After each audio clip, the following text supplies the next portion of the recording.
Hello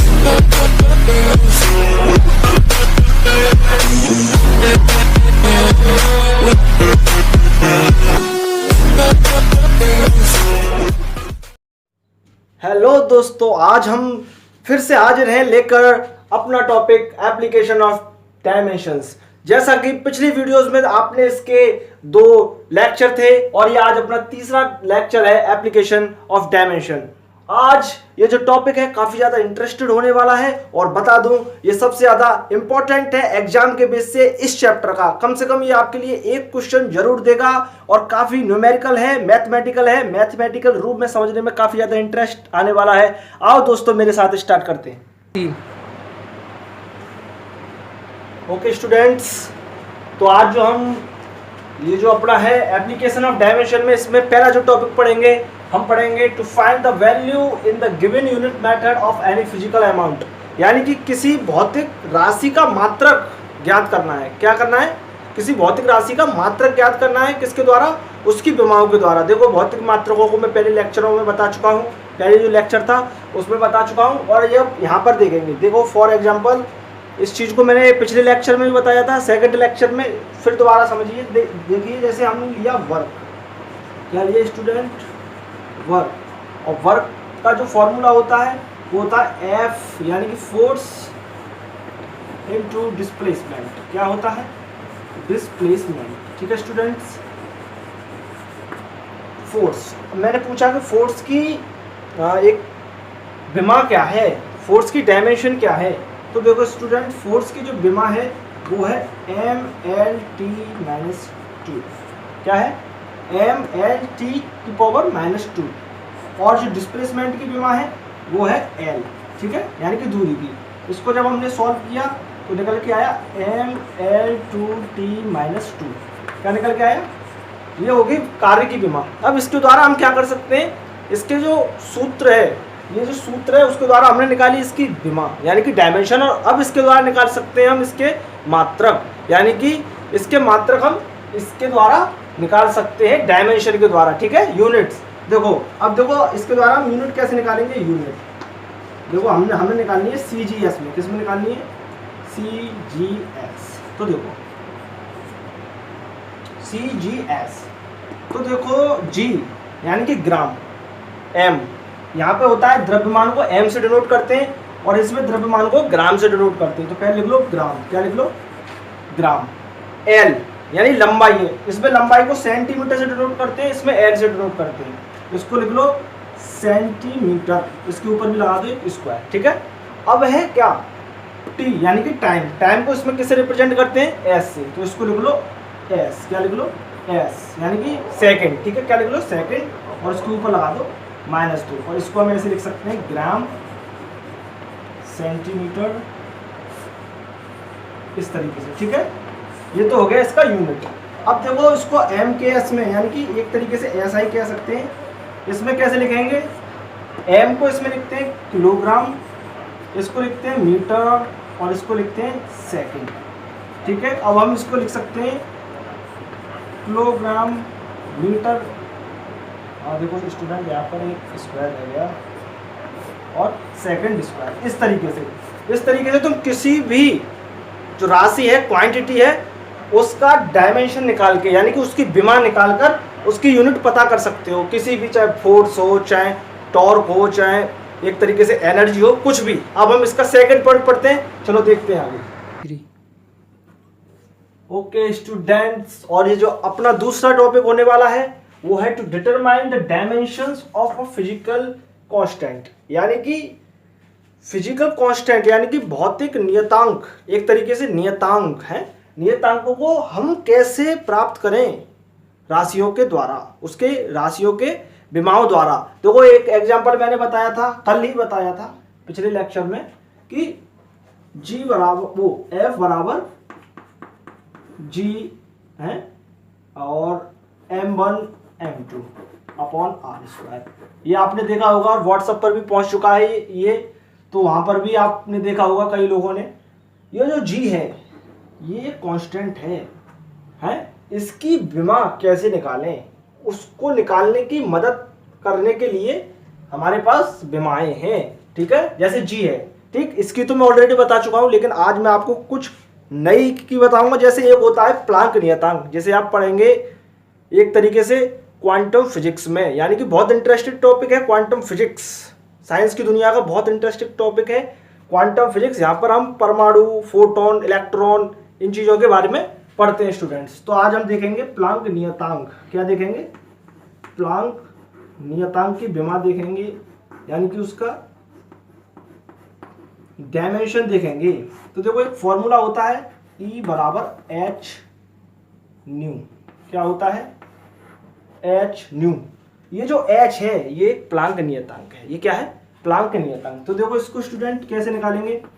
H बराबर E upon new. यहाँ पर जो E है वो है एनर्जी यानी कि ऊर्जा, और जो V है वो है आवृत्ति। क्या है? आवृत्ति। ठीक है, क्या है? आवृत्ति। ठीक, ये चीज है। ठीक, अब देखो ऊर्जा। मैं एक और बात बता दूं, जो आवृत्ति की विमा होती है, यानी कि आवृत्ति एक तरीके की साइकिल होती है, ठीक है, उसकी विमा होती है, वो होती है 1/T। ठीक है, इसको नोट कर लीजिए, आवृत्ति की विमा ये है। ठीक है, तो देखो H की होगी E यानी कि ऊर्जा। ऊर्जा किसके बराबर होती है? कार्य के। तो कार्य की विमा होगी mL2T-2। ठीक है, और आवृत्ति की विमा 1/T। तो 1/T को मैं कैसे लिख सकता हूं? T inverse. तो इसको ऐसे लिखते हैं mL2T-1। जो माइनस का ऊपर जाएगा तो प्लस का हो जाएगा। ठीक है, तो ये किसकी विमा होगी? H की। किसकी विमा होगी? H की। ठीक है स्टूडेंट्स, किसकी विमा होगी? H की। और एक और चीज होती है इसमें, हमने किस किस की निकाल ली? F की निकालना, F के द्वारा किसकी निकालना सीखा? G की और H की। ठीक है स्टूडेंट्स, ओके ओके स्टूडेंट्स। अब देखो 2 पॉइंट हम ऑलरेडी करा चुके हैं, और जो तीसरा पॉइंट है वो है to check the dimensional balance of a physical equation. इसका मतलब है कि चेक करना है कि जो फिजिकल इक्वेशन है, यानी कि जो भौतिक समीकरण है, ठीक है, वो डायमेंशनली बैलेंस करती है कि नहीं, यानी कि वो बैलेंस्ड होनी चाहिए दोनों तरफ। ठीक है, आप कहोगे सर हमें एक एग्जांपल देके बताओ, हम आपको एक एग्जांपल देके बताते हैं। देखो एक होता है गति का तीसरा समीकरण, यानी कि मैं कह सकता हूं मोशन का थर्ड इक्वेशन होता है v स्क्वायर बराबर u स्क्वायर प्लस 2as। ठीक है स्टूडेंट, ये थर्ड इक्वेशन है, इसको याद रख लीजिएगा। ठीक है, इसका मतलब है कि इधर की जो डायमेंशन होगी वही डायमेंशन इधर की होगी, और उसमें भी इसकी जो डायमेंशन होगी वो इसके बराबर होगी। यानी कि जितनी भी डायमेंशन होती हैं एक इक्वेशन में वो सब बराबर होती हैं, पर जब वो प्लस या माइनस के रूप में दी हो। देखो v स्क्वायर की डायमेंशन किसके बराबर होगी? u स्क्वायर की, और यही बराबर होगी 2as के बराबर। तो हम इसको प्रूव कर देते हैं। देखो स्टूडेंट्स, इसको ले लो v स्क्वायर यानी कि वेलोसिटी है। क्या है? वेलोसिटी। तो वेलोसिटी की क्या होती है? L-T-1 का स्क्वायर। u ये भी एक वेलोसिटी है, L-T-1। ठीक है, इसका भी स्क्वायर 2a। ठीक है, a क्या है? a है हमारा एक्सीलरेशन, इसकी होती है L-T-2। ठीक है, और s क्या है? हमारी लेंथ। तो देखो स्टूडेंट, ये तो अपना ऑलरेडी हो चुका है कि ये जो इक्वेशन विमा है, जो ये वाली है, वो जो बराबर है किसके?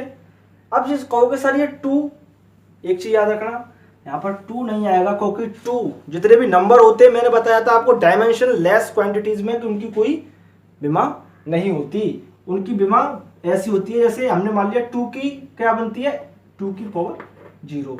ठीक है, उसका जो वैल्यू निकल के आता है वो 1। ठीक है, तो इसको कैसे कर दे? 1। ठीक है, L-T-1 2, इसको मैं कैसे लिख दूं? L-2T-2। तो देखो इसको मैं जो पावर है उनको अंदर ला के लिख देता हूं।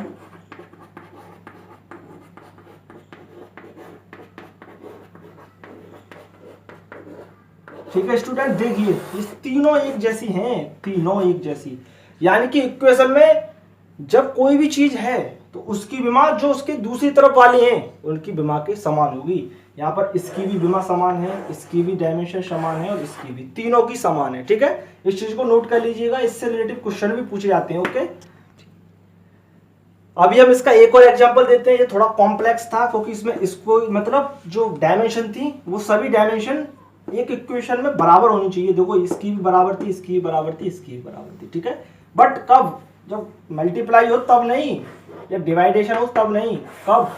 जब प्लस हो या माइनस हो। ठीक है, अब एक और चीज समझते हैं, जैसे फॉर एग्जांपल हम लेते हैं एक फॉर्मूला एफ बराबर mv² अपॉन आर स्क्वायर।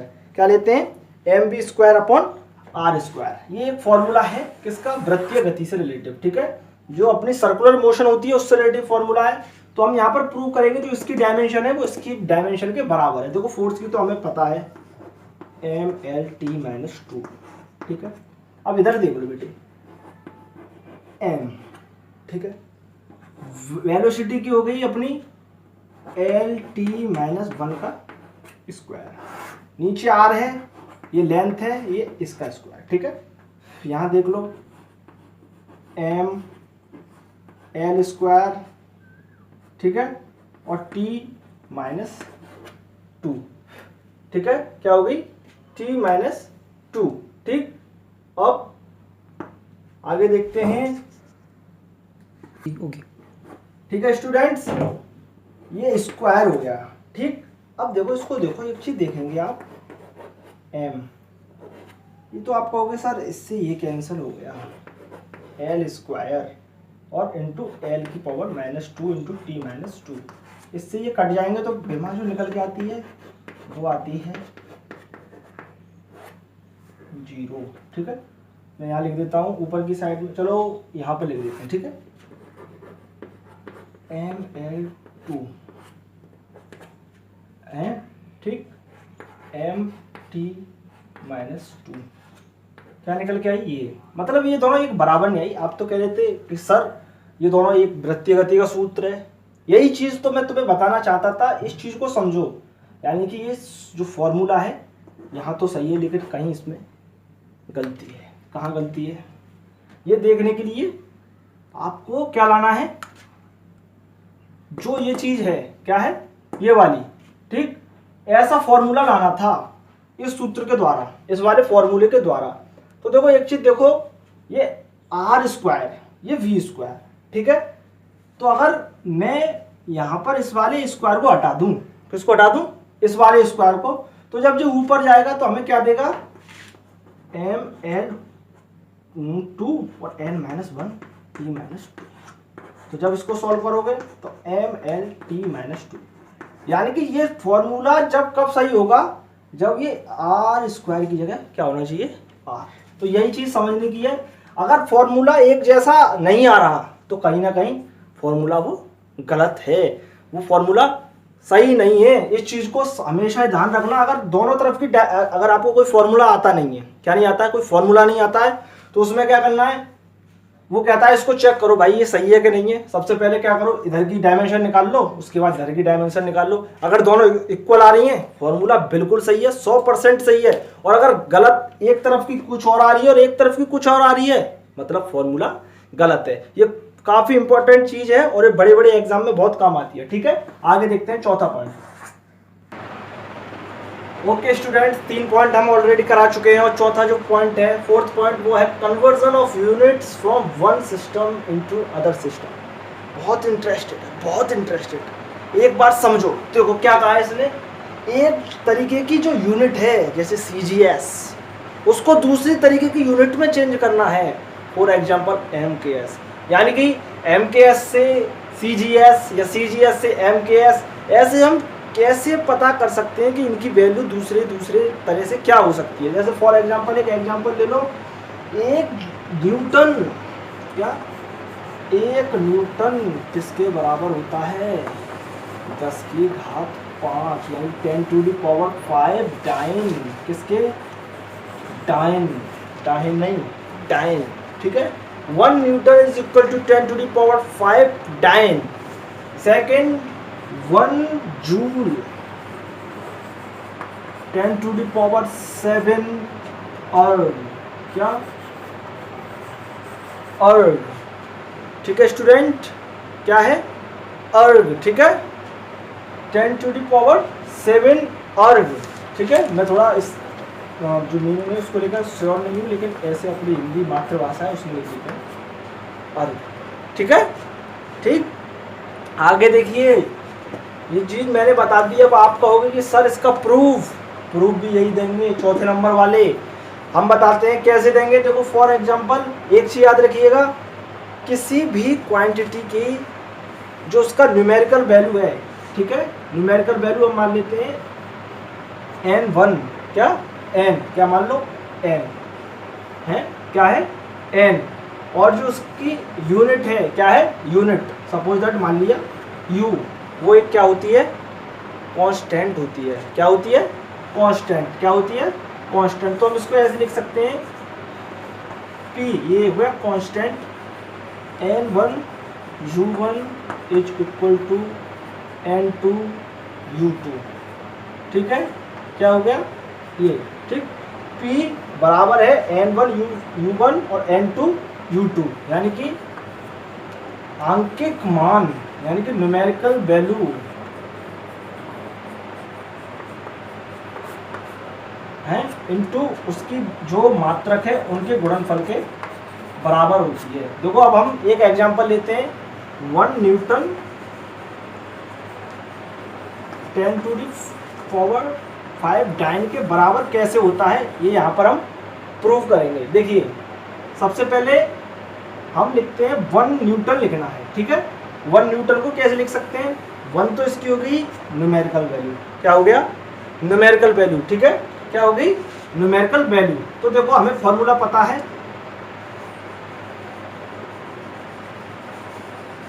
ऐसे लिख लो बाई फॉर्मूला, यहाँ सॉल्व लिख लेते हैं, बाई फॉर्मूला, हमें फॉर्मूला पता है p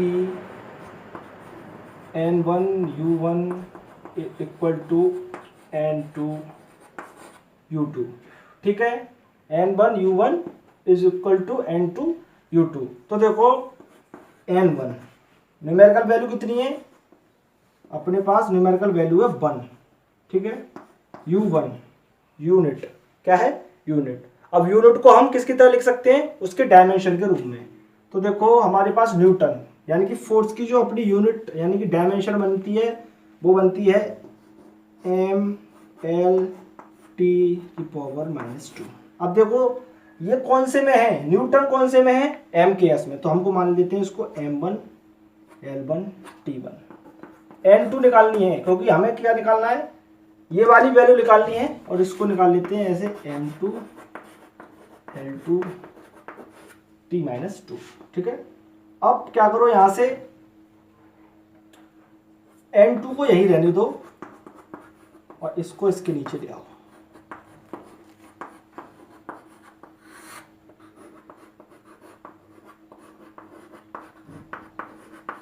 ठीक है, ओके। अब क्या करना, n2 इसको ऐसे लिख लो m1 m2, ठीक, l1 l2 t1 t2 की पावर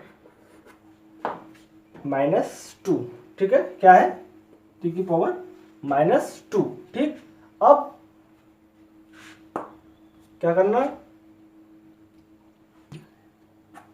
ओके। तो देखो हम थोड़ा यहाँ से थोड़ा जगह कम है इसलिए इसको थोड़ा मिटा देते हैं।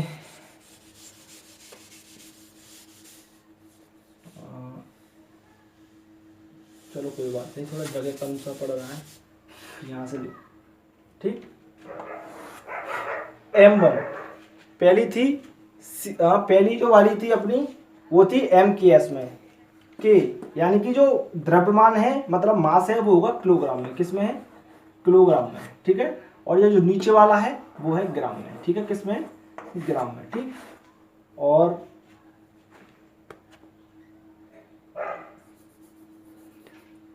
किसमें है, ग्राम में, ठीक है। और यहां से मैं लिखता हूं N2 बराबर, ठीक। दूसरा वाला है वो है अपना मीटर में और ये है सेंटीमीटर में, ठीक है। ये दोनों ही सेकंड में रहते हैं टाइम वाले, इस तरीके से, ठीक है। N2 किलोग्राम, किलोग्राम को हम ग्राम में चेंज कर लेते हैं, 1000 ग्राम। और मीटर को 100, ठीक, 100 ग्राम, वो 100 सेंटीमीटर अपॉन सेंटीमीटर, और यहाँ पर सेकंड, सेकंड, ठीक, ओके है। अब देखो ग्राम से ग्राम कैंसिल, ये हो गया 1000, ठीक है। और 1000 यहाँ पर सेंटीमीटर से सेंटीमीटर कैंसिल, ये 100, और यहाँ सेकंड से सेकंड कैंसिल, इसका तो सिर्फ सीधा 1 ही आएगा, ठीक है। ऐसे कर लो या 1, ठीक। अब यहाँ से देखो N2, ये कितना हो गया, 10 to the power 3, 2 into 1, N2 बराबर 10 की पावर 5, ठीक। तो N2 की वैल्यू आई स्टूडेंट, वो आई कितनी आई, N2 की वैल्यू 10 to the power 5। यही है कि 1 न्यूटन बराबर 10 to the power 5 डाइन। इस तरीके से हम इसको भी निकाल सकते थे, अभी मैंने बताया था 1 joule is equal to 10 to the power 7 joule. इस तरीके से सॉल्व कर सकते हैं। और अब समझते हैं आखिरी पॉइंट इस जो अपने टॉपिक का 5वां पॉइंट, ठीक है स्टूडेंट्स, 5वां पॉइंट। ओके स्टूडेंट्स, अब जो अपना लास्ट पॉइंट है वो है to stabilize the relation among various physical quantities. यानी कि हम एक तरीके से जो अपनी जो राशियां हैं उनकी विमाओं के द्वारा, यानी कि उनके डायमेंशन के द्वारा हम रिलेशन बनाएंगे फिजिकल क्वांटिटीज में। यानी कि एक तरीके से फॉर्मूले बना सकते हैं हम। इतना बड़ा फायदा है इन चीजों का, ठीक है। जो अपनी डायमेंशन है उनका इतना बड़ा यूज है कि हम इसके द्वारा फॉर्मूले बना सकते हैं। तो हम एक एग्जांपल के द्वारा आपको समझाते हैं। क्या क्या है एग्जांपल ऑफ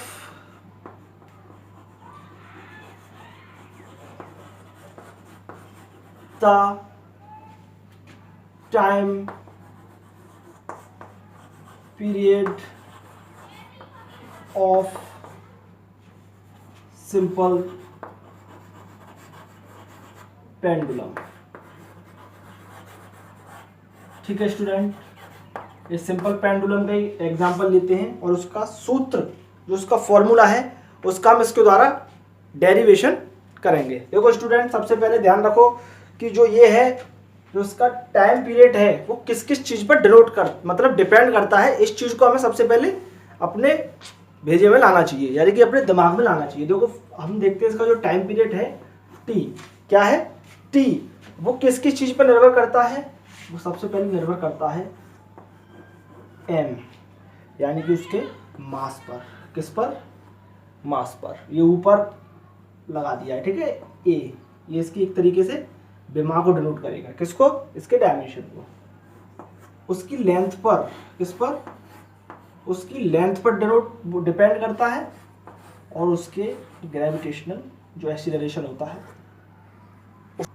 ओके, जो टाइम पीरियड है वो डिपेंड करता है उसके मास पर, उसकी लेंथ पर, उसके ग्रेविटेशनल एक्सीलरेशन पर, ठीक है। तो हम इसको ऐसे लिखते हैं, हमेशा ध्यान रखिए जब कोई प्रोपोर्शनल का या इन्वर्सली प्रोपोर्शनल, यानी कि प्रोपोर्शनल का जो कोई जो ये सिंबल है ये लगा है, तो वहाँ पर एक कांस्टेंट ले लेते हैं। तो इसको ऐसे लिख सकते हैं, इंटू एल बी इंटू जी की पावर सी।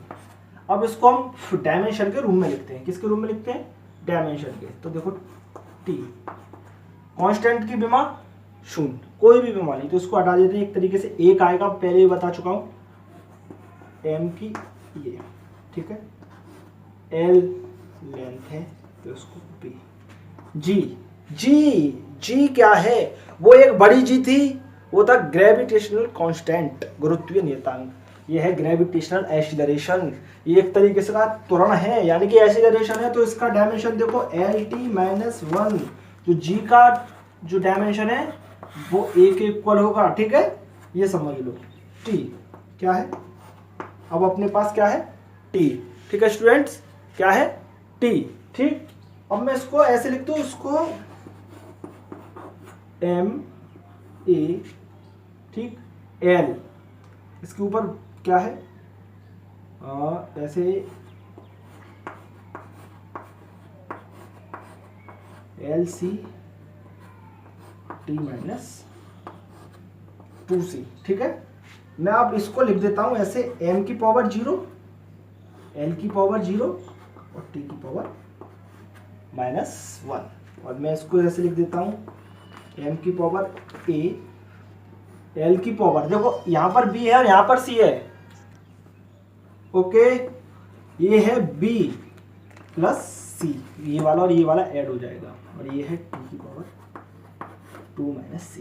ये देखो स्टूडेंट, ये ठीक है, 1 है, माइनस का नहीं। ठीक, यहाँ पर समझते हैं आगे। इतना हो गया। अब देखो इनका एक तरीके से तुलना कर लो। ठीक है, क्या कर लो, तुलना। देखो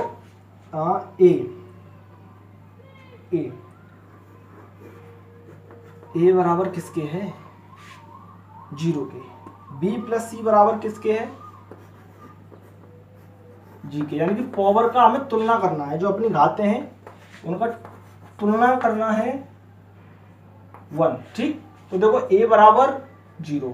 ठीक, अब यहां से देख लो c बराबर -1/2, और जो c है उसकी वैल्यू यहां रख दो। ठीक है, तो b बराबर, ये माइनस का हो जाएगा 1/2, ये हो जाएगा ऐसे। ठीक है, ये हो गई 1, ये हो गई इसकी वैल्यू। ठीक है, तीनों की वैल्यू निकल आई, a की 0 आएगी, b की इतनी और c की इतनी।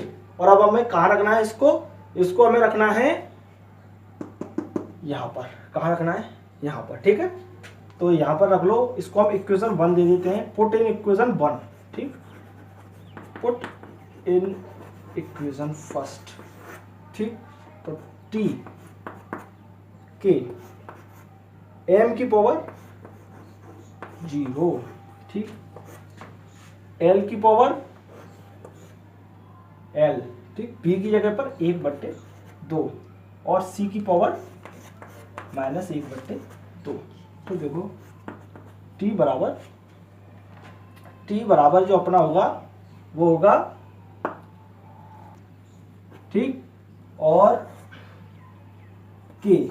ठीक है, m की पावर 0, यानी किसी चीज की पावर 0 होती है उसकी वैल्यू आती है 1।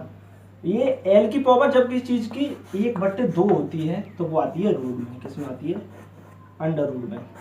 ये माइनस में है तो ये नीचे चली जाएगी। आपको एक घात का नियम याद होगा, किसी चीज के ऊपर 1/2 लिख रहा है, माइनस में ऐसे यहाँ लिख देता हूँ a की पावर -1/2, उसको हम लिख सकते हैं इस तरीके से। ठीक है, हाँ मैंने लिख दिया इसको ऐसे। ठीक है, तो अब यहाँ से जो t आएगा वो आएगा k L/g। ओके स्टूडेंट्स, हाँ जो अपना आया वो ये आ गया। यहाँ लिख दूं मैं एक तरीके से, छोटे से इसमें लिख देता हूं और इसको नोट कर लेना। t बराबर k√L/g। ठीक है, t बराबर k/L/g। ठीक, तो मैं एक चीज बता दूं, जो डायमेंशन है उसके द्वारा हम इसकी वैल्यू नहीं निकाल सकते। तो मैथमेटिकली जो फॉर्मूले के द्वारा वैल्यू निकली है, अपने जो साइंटिस्ट ने निकाली है, वो जो है वो इस तरीके का फॉर्मूला आता है, t बराबर 2π/L/g। इस तरीके से स्टूडेंट्स आप सभी तरीके के फॉर्मूले निकाल सकते हैं। और आगे हम बताना चाहते हैं कि आपके लिए, ठीक है, इससे रिलेटिव सभी क्वेश्चंस हो चुके हैं और पूरी वीडियो हो चुकी है। 5 क्वेश्चन, मतलब 5 टाइप के हमने आपको इससे रिलेटिव क्वेश्चन सॉल्व करना सिखाए हैं। ठीक, ओके स्टूडेंट, ये जो 5 पॉइंट है उनको हम बता चुके हैं आपके लिए, और उम्मीद करते हैं काफ़ी ज़्यादा ये आपके लिए पसंद आए होंगे और एक चीज़ बता दूं आपके लिए, ये अपना जो इस यूनिट से रिलेटिव ये अपना थर्ड लेक्चर था, और एक आगे जो लेक्चर आएगा वो आएगा इससे रिलेटिव क्वेश्चंस का। ठीक है, क्वेश्चंस को कैसे सॉल्व करना है उसमें हम आपको 10 या 12 क्वेश्चन करवाएंगे एकदम अच्छे अच्छे, जो आपको पूरी तरीके से इसके बेसिक को कंप्लीट करवा देंगे। ठीक है स्टूडेंट्स, और एक और बात बता दूं, इस जो वीडियो है उसको अपने बायोलॉजी वाले जो स्टूडेंट्स हैं उनके पास भी अधिक से अधिक शेयर करिए, और मैथ वालों के पास भी, क्योंकि जिनके लिए कहीं कहीं दिक्कत आती है, ऐसा लगता है कि ये मैथ के जो वर्ड्स हैं ये पहली बार देखे हैं, तो उनके लिए हम मैथ से रिलेटिव जो बेसिक फिजिक्स है उसके लिए बेसिक मैथ की वीडियो लाने वाले हैं, और बहुत ही बॉम्ब वीडियो होने वाली है, और जिसको देखकर आपका दिल खुश हो जाएगा और आप सवाल को अच्छी तरीके से सॉल्व कर पाएंगे। ठीक है स्टूडेंट, अगर ये वीडियो आपके लिए अच्छी लगी हो तो इसे लाइक करें, शेयर करें, और अपने चैनल पर जाकर हमारे चैनल को सब्सक्राइब करें। ओके, नमस्ते।